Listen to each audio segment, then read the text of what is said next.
Assalamualaikum warahmatullahi wabarakatuh. Sebelumnya perkenalkan, nama saya Siti Nurholila dari program studi manajemen angkatan 2023 dengan nomor NIM 01026282. Di sini saya akan mengerjakan tugas tentang membuat video laporan posisi keuangan di mata kuliah manajemen keuangan. Di sini perusahaan yang saya ambil yaitu perusahaan Primarindo Asia Infrastruktur Tbk.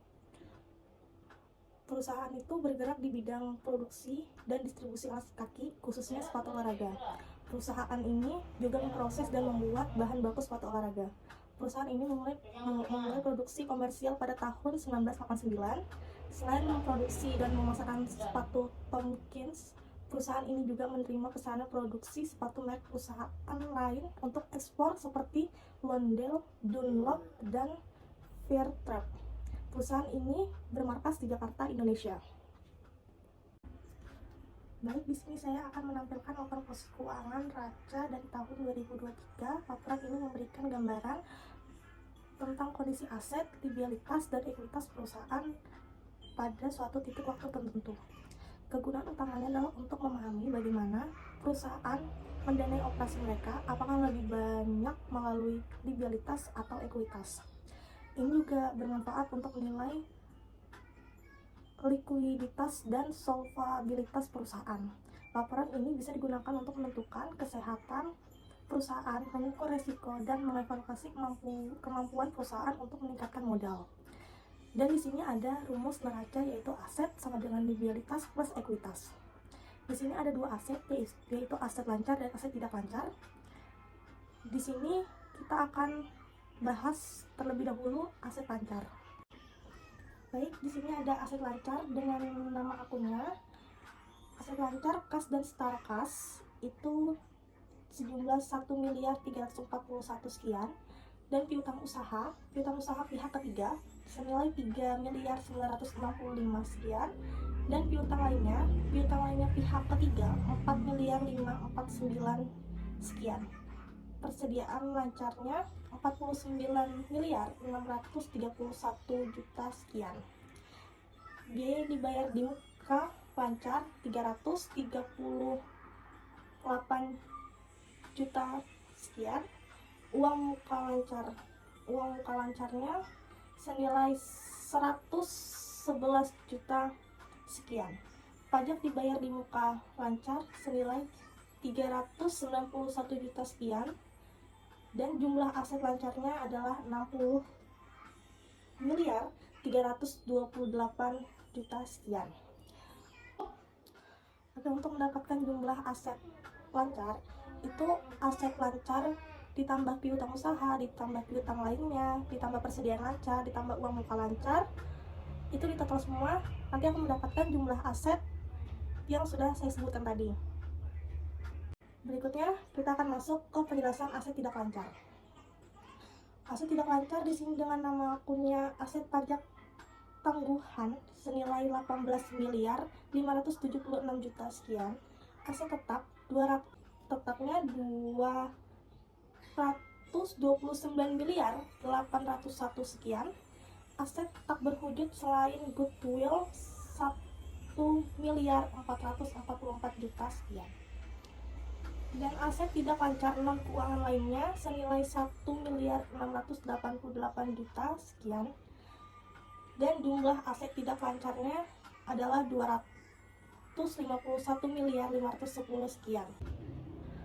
Dan untuk aset tidak lancarnya juga sebenarnya caranya sama dengan aset lancarnya, itu nama-nama akunnya, nilainya itu ditambah semua, nanti akan mendapatkan jumlah aset tidak lancarnya.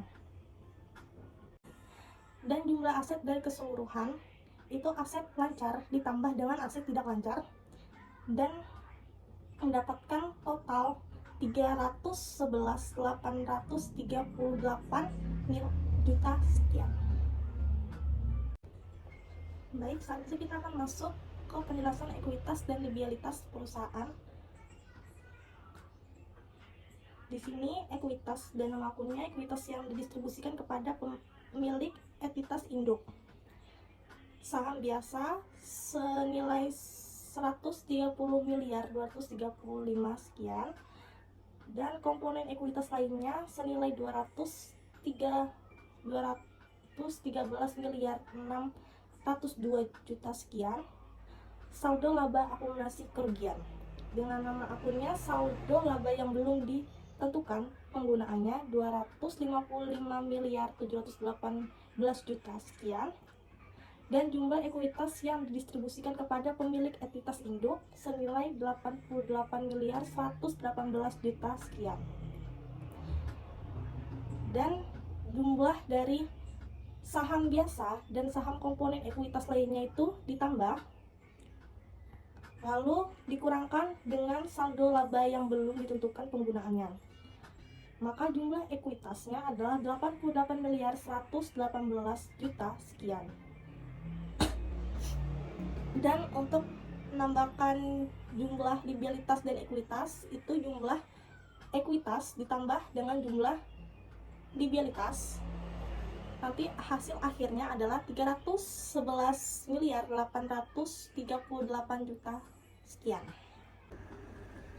Selanjutnya di sini saya akan menjelaskan tentang laporan laba rugi dari tahun 2023. Laporan ini menunjukkan kinerja operasional perusahaan selama periode tertentu. Ini mencakup pendapatan dan beban serta laba bersih yang dihasilkan perusahaan. Laporan ini sangat berguna untuk menilai profitabilitas perusahaan dan efisiensi operasionalnya.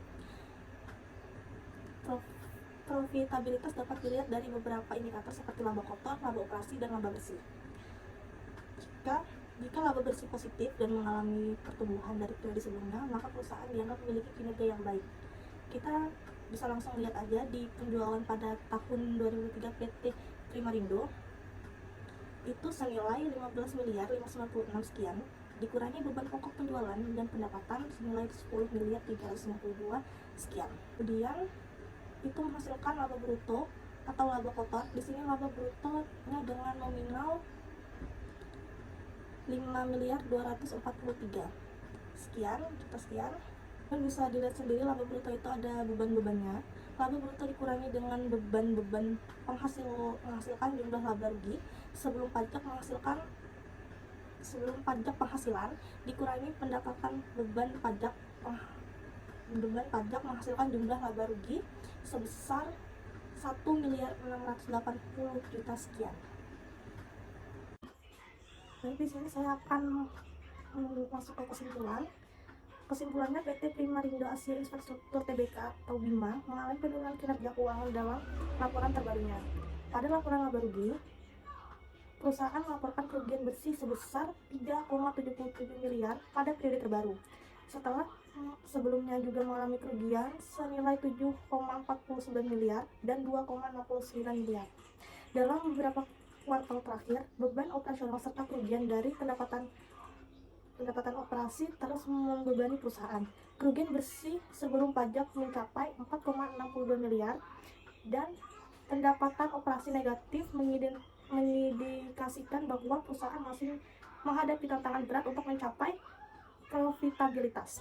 Secara keseluruhan, situasi ini menunjukkan bahwa PT Primarindo perlu memperbaiki strategi operasionalnya untuk mengurangi kerugian berkelanjutan dan meningkatkan profitabilitas di masa mendatang.